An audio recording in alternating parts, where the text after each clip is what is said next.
So imagine raising $220 billion US dollars to save the planet. Right. And then imagine watching millions of those exact dollars just legally purchase like office laptops or municipal fleet vehicles and IT software while the forests they were meant to save just continue to burn down. Yeah, it's a terrifying thought. It really is.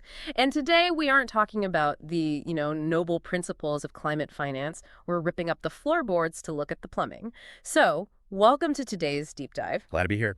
And I'm looking right at you, the listener, whether you're prepping for a high-stakes climate finance meeting or advising a fund on asset allocation, or maybe you're just intensely curious about where the world's money is actually going. This deep dive is custom tailored for you. Exactly. Our mission today is to shift the conversation away from those high-minded debates about who benefits and who pays. We're focusing entirely on the mechanics, like how the money actually moves, the legal frameworks governing it, and those glaring loopholes that allow capital to just evaporate before it ever touches the soil. Yeah, and the timing of this transition from, theory to actual mechanics, it couldn't be more urgent. We're looking at a stack of sources today, primarily the Climate Nature Nexus and Praxis Weekly Briefing, issue number 7. That's from July 11, 2026. And it paints a very stark picture, honestly. What's the main takeaway there? Well, the bottleneck in global nature conservation is fundamentally changing. It's no longer just a question of sourcing the capital. It's a full-blown crisis of governance architecture. Okay, let's unpack this. Because if I'm, say, a portfolio manager or just a taxpayer looking at a quote-unquote nature fund, my baseline assumption is that this capital translates linearly into protected habitats or, carbon sequestration. Right, that's what everyone assumes. The most common anxiety is just that we aren't raising enough money. Like, we pass the hat, the numbers come up short, and the ecosystem collapses. But the briefing introduces a secondary failure mode that is, arguably much more dangerous. Oh, absolutely. It's the risk of deploying astronomical amounts of capital without the requisite legal rights or fiduciary controls or verifiable outcomes. So money labeled for nature that conserves absolutely nothing. Exactly. Or worse, it creates stranded assets and displaces communities, which basically turns a financial solution into a compounded liability.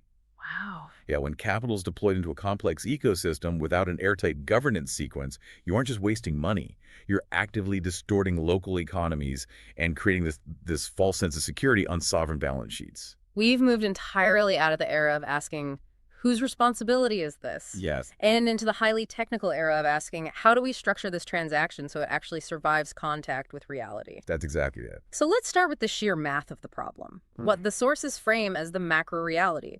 The UN Environment Program, UNP, they released their State of Finance for Nature 2026 report. Yeah, that 2023 flow data is staggering. It really provides a terrifying sense of scale. We saw roughly $220 billion US dollars flow into nature-based solutions, which in a vacuum, $250 billion seems like a massive market signal, right? Sure, it sounds like a lot of money. But on the other side of the ledger, in that exact same year, $7.3 trillion US dollars moved in the opposite direction, financing activities that actively degrade the natural asset base. Right. The structural imbalance there is just staggering. You're looking at a 30-to-1 ratio. 30-to-1. Yeah. For every single dollar carefully engineered to protect an ecosystem, $30 are structurally embedded in systems designed to liquidate it. Agricultural subsidies, fossil fuel extraction, unmitigated infrastructure expansion. To visualize the systemic friction here, it's not just a matter of scale, it's a matter of operational machinery. It's like having a highly skilled team of engineers trying to fix a crumbling dam with specialized resins, while a massive automated industrial boring machine is simultaneously drilling holes into the foundation from the other side. That's a perfect analogy. The $220 billion is a bespoke artisanal effort. The $7.3 trillion is an automated systemic machine. If we connect this to the bigger picture, this brings us to the core tension the briefing identifies. Yeah. The ledger versus the machinery. Right. The ledger, meaning our scientific and financial ability to quantify the value of nature, is advancing exponentially. The briefing notes the recent bond session on animal-mediated carbon processes, for instance, We're moving far beyond just counting trees. Oh, I really want to dig into the mechanics of that because the shift from viewing nature as a static warehouse of carbon to like a dynamic processing engine is profound. It really is. When we talk about animal-mediated carbon processes, we aren't just saying, oh, look, animals live in the forest. We're looking at the biogeochemical mechanisms. Like when a herd of wildebeest grazes, they are fundamentally altering the carbon cycle. Yes, their trampling accelerates the decomposition of plant matter directly into the soil. Exactly. Their dung acts as a localized nutrient bomb that alters the microbial makeup of the dirt. It locks carbon underground rather than letting it accumulate as dry fuel that just burns off in seasonal wildfires. And the scientific community is now translating those incredibly complex biological interactions into measurable, forecastable climate mitigation metrics. So the asset is becoming legible. Precisely. Capital markets can look at that wildebeest herd and theoretically price its carbon sequestration value over, say, a 20-year horizon. The mitigation potential is expanding faster than our historical ledger could ever account for. And this is the defining crisis of our current moment, right? The machinery to fund it justly is lagging decades behind. Exactly. The briefing calls this the two speeds problem in a third register. The two speeds problem. Yeah, the science is moving at warp speed, and capital markets are eagerly revving their engines to financialize these new metrics. But the governance machinery, the legal mapping of local tenure, the fiduciary routing, the monitoring systems, it is completely stalled. Which means if you magically handed the conservation sector a $7.3 trillion fire hose today, just to match the degradation, the system would immediately choke. It absolutely would. The infrastructure just does not exist to absorb that capital without causing catastrophic social and ecological blowback. So the gap isn't just a capital deficit, it's a structural deficit. Right. The capital must be able to prove its own legitimacy, tracking exactly who authorized the funds, the precise legal routing of the deployment, and the empirical physical response of the Earth. And this leads us directly to the how, the architectural blueprint the briefing provides.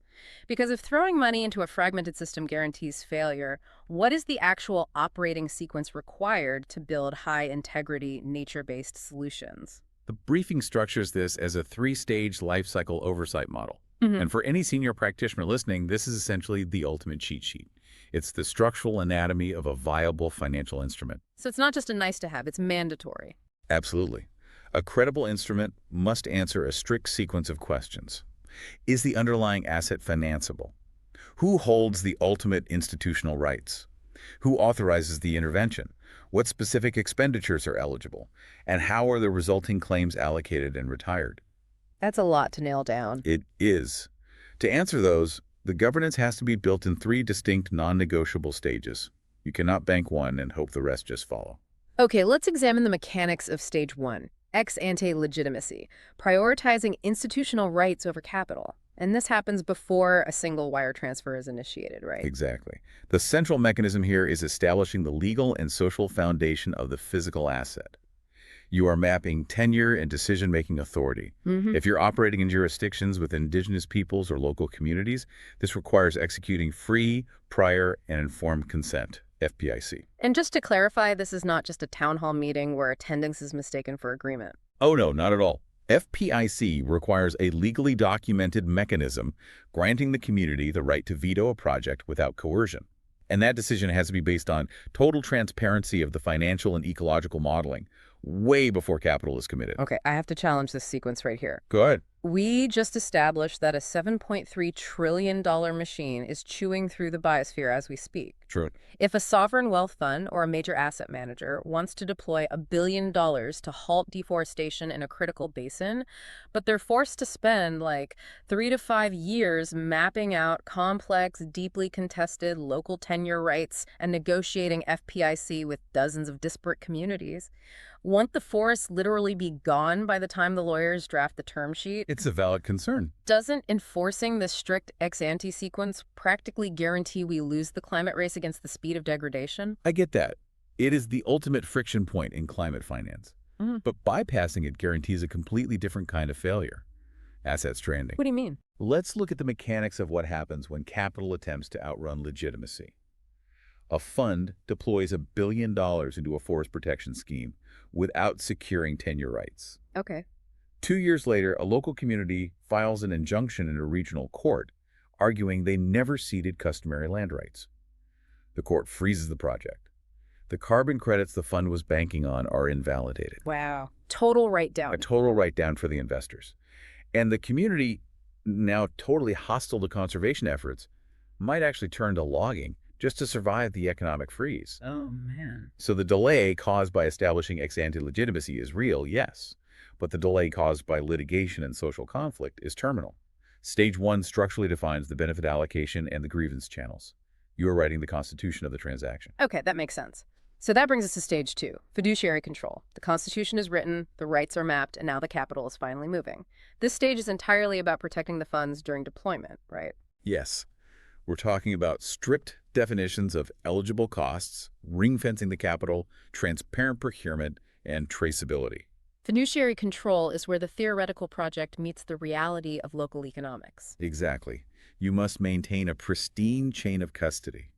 If a disbursement condition is tied to mangrove restoration, the fiduciary architecture must prove the capital was strictly deployed for seedling procurement and labor. You can't just be absorbed into general overhead or misallocated through vague contractor agreements. Right. And finally, stage 3, ex post integrity. The money's been deployed, the intervention has occurred, now we have to actually prove the ecological outcome materialized. This requires establishing empirical baselines, proving additionality, meaning the ecological benefit wouldn't have occurred under a business-as-usual scenario, and meticulously accounting for leakage. The mechanics of leakage are fascinating and incredibly difficult to price. Oh, totally. Like you protect 100,000 hectares of timber from being logged, but the macroeconomic demand for timber hasn't changed at all. Right. People still need wood.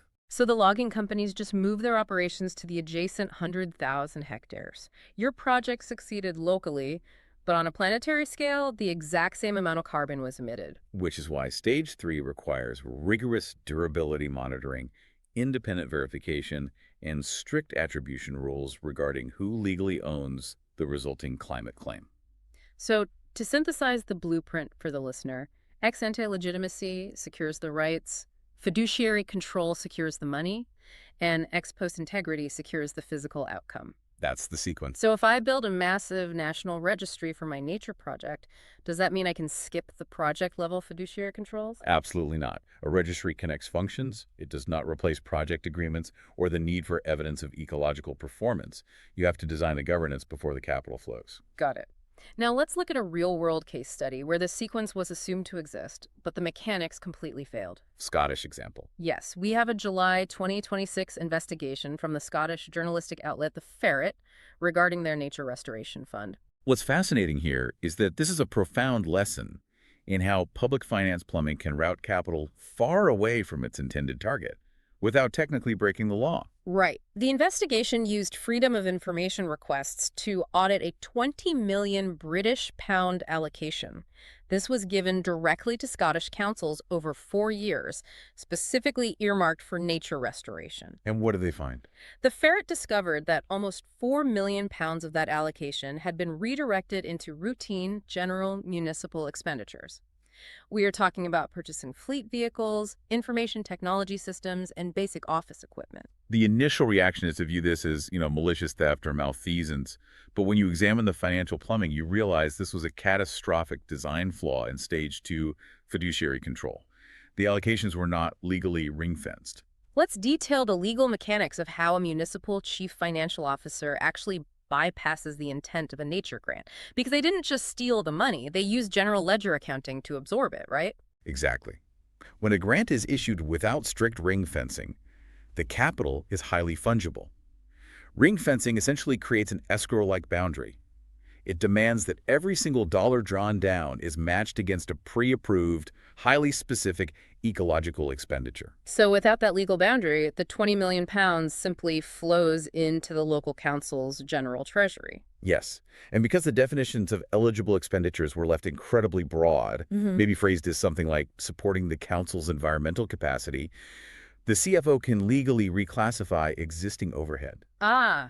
The council argues that to manage environmental projects, their team requires new IT infrastructure and transportation. Right. Suddenly, capital intended for peatland restoration is paying for software licenses and transit vans. Unbelievable. The money is recorded on the national ledger as nature finance. The government proudly reports a £20 million investment in biodiversity, but there is zero auditable traceability linking those funds to an actual biological outcome on the ground. So if you're advising a public policy team, the takeaway here for the listener is that good intentions do not constrain capital. Fungibility is the enemy of outcome. Very well said. If you don't build strict line-item expenditure rules, the Treasury's natural gravity will pull those funds into whatever operational deficit the municipality is currently facing. A nature fund can legally buy a fleet of office laptops. Which is a clear failure of public finance. Yeah. But the dynamic changes significantly when we examine private capital. So. Well, when the capital is driven not by municipal budgets but by investor yield, we run into the structural limitations outlined in Stage 3, ex post integrity. Here's where it gets really interesting. The briefing brings in a peer-reviewed study from Nature Review's Biodiversity, published in May 2026 by Carter and colleagues, and they bluntly dismantle the illusion of capital market access, pointing out the blunt truth that capital labeled for nature is not inherently conservation. There has been a prevailing assumption over the last decade that if we can just package biodiversity into an asset class that Wall Street understands, like biodiversity credits, green bonds, yield-seeking eco-funds, the sheer force of private finance will solve the crisis. But Carter's research highlights the collision of interdependent risks. Conservation doesn't happen in a vacuum. Our private equity fund backing a large-scale coastal restoration project isn't just managing the ecology of the coastline. No, they are managing a highly complex matrix of commercial, ecological, and social risks. Let's map how a yield-seeking fund legally structures this risk and why the ecology is almost always what gets sacrificed. Okay, let's walk through it. A fund has a strict fiduciary duty to its limited partners to maximize returns, right? So they invest in a mixed-use conservation model, maybe blending sustainable aquaculture with mangrove restoration. Sure, sounds great on paper. The commercial risk is that the aquaculture yields fall below market projections. The social risk is that local fishing communities protest the new zoning boundaries. And the ecological risk is, say, an unseasonal marine heat wave. So what happens when these risks collide? The fund manager has to make a triage decision. If the aquaculture yields are low and the investors are demanding their promised 8% return, the fund manager's legal obligation is to the balance sheet, not the biosphere. Wow. They will inherently push the commercial operation harder, perhaps expanding the aquaculture footprint into the very mangroves they promised to protect simply to meet the debt obligations of the financial instrument. This is why the briefing also cites Kedward's foundational 2023 paper in Nature, Ecology, and Evolution. The fundamental architecture of private finance is incredibly efficient at finding profit, but it is entirely agnostic to public goods or long-term ecological stability, unless it's constrained by aggressive external governance. Right. Heavy reliance on private finance alone simply will not deliver conservation goals. So routes for private money credits, bonds, ecotourism, they're necessary to close that 30-to-1 gap, but totally insufficient on their own. Relying on the market to self-regulate its ecological impact is a fantasy. Private finance is just the engine. Stage 3 ex post integrity. The independent verification, the baseline monitoring, the strict rules on additionality is the steering wheel. Yeah. Without it, you're just accelerating the financialization of nature without actually conserving a single hectare. It just becomes an accounting exercise that generates yield for the global north, while the physical asset in the global south continues to degrade. Exactly. So we've seen how private capital struggles to self-regulate and how local governments can exploit fiduciary loopholes. This leaves us with a glaring question. Can a national government actually legislate this plumbing from the top down to prevent these failures? Well, that is exactly what the Philippines attempted this week. The briefing points to a massive policy leap in Southeast Asia. DENR Administrative Order Number 2026-30, signed on June 29, 2026. This is the Philippines formally establishing its first national-level nature-based solutions framework.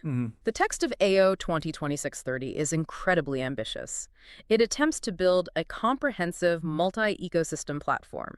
It puts ecosystem-based adaptation at the center of the national framework, directing the government to restore forests, watersheds, coastal mangroves, coral reefs, and even urban green spaces. And it envisions pooling funding from public appropriations, payments for ecosystem services, and carbon or blue carbon finance. But earlier, you noted that the list of ecosystems isn't what determines the success of the governance. Right. The critical design choice in AO 2026-30 is its insistence on being people-centered.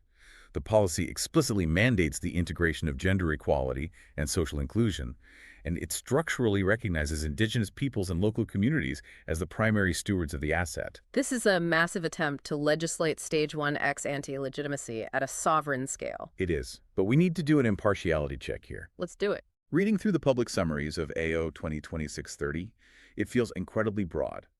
It mandates respect for rights, but it doesn't, at least not yet, mandate a specific consent or benefit-sharing regime.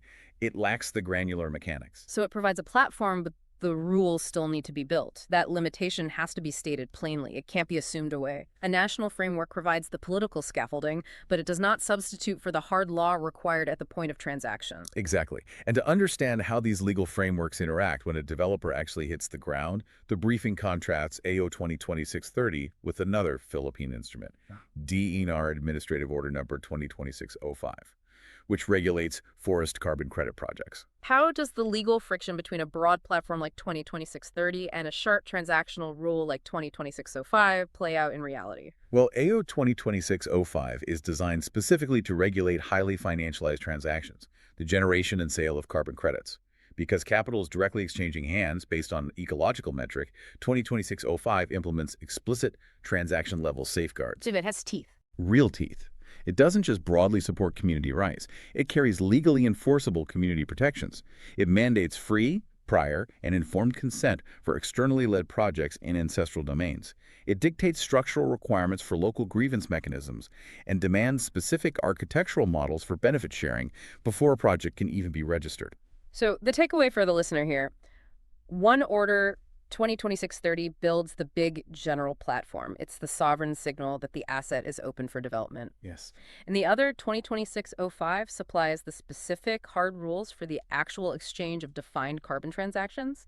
You cannot successfully deploy a nature-based solution without both the broad political mandate and the microscopic transaction rules working in tandem. This is stage one, ex-ante legitimacy in action, which perfectly sets up the masterclass the briefing provides for practitioners operating in this space, particularly in the ASEAN context. Southeast Asia is arguably the most critical proving ground for this architecture. The region's peat swamp forests and coastal mangroves are incredibly dense carbon vaults. They carry roughly half of its land use emissions. So the physical asset is proven.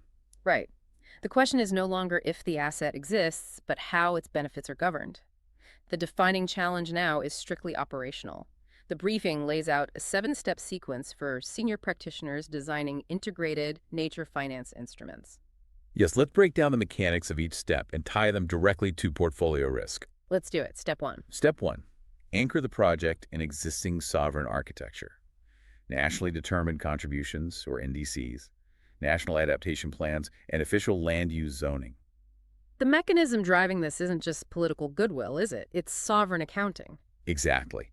If a private developer initiates a massive reforestation project that isn't synchronized with the host country's NDC, that carbon sequestration exists in a geopolitical vacuum. So when the country goes to the UN to report their Paris Agreement progress, your project isn't on their ledger. And that creates massive regulatory risk for the investor, because the host country has zero incentive to protect your project from future infrastructure development or zoning changes if they aren't benefiting from the carbon accounting. Okay, what's step 2? Step 2 demands identifying tenure and rights as the absolute baseline. You don't just stop at policy alignment. You must map the physical reality of the ecosystem against the legal reality of ownership. So if you are advising a fund and they attempt to accelerate deployment by skimming over tenure mapping, you have to explain that they are systematically building a stranded asset. Yes.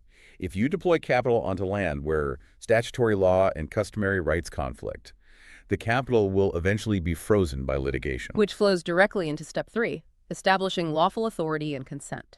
The legal mechanics here require identifying exactly who holds the authority to sign binding contracts on behalf of the community. In many jurisdictions, a project developer might secure a signature from a local mayor. Seems logical. But then they find out through a later court challenge that indigenous customary law actually required a council of elders to ratify the agreement. The contract is voided and the capital is lost. Wow, okay. Step 4.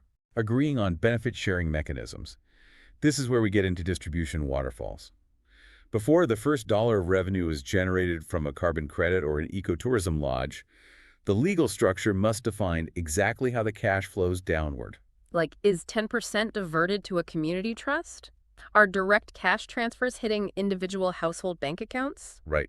If this waterfall isn't hard-coded into the project's legal entity, the revenue will just pool at the developer level, creating immediate social friction. Okay, step 5 brings us back to the Scottish failure, ring fencing eligible expenditures. The practitioner must utilize rigid financial architecture like escrow accounts and milestone-based disbursement tranches to physically separate the project capital from any general operating ledgers. So you build smart contracts or strict banking covenants that only release funds when a verified invoice for an eligible ecological activity is presented. That prevents the council van scenario. Exactly. Step 6 is separating financing sources to prevent double counting. This is one of the biggest threats to the integrity of global nature finance. Let's walk through the mechanics of double counting. Say a developer protects a hectare of mangrove. They secure a grant from a multilateral development bank to cover the adaptation benefits, like storm surge protection. Hmm. But simultaneously, they issue a carbon credit for the sequestration value of that exact same hectare and sell it to a multinational corporation. What's the friction there? The friction occurs when the ledgers are not interoperable.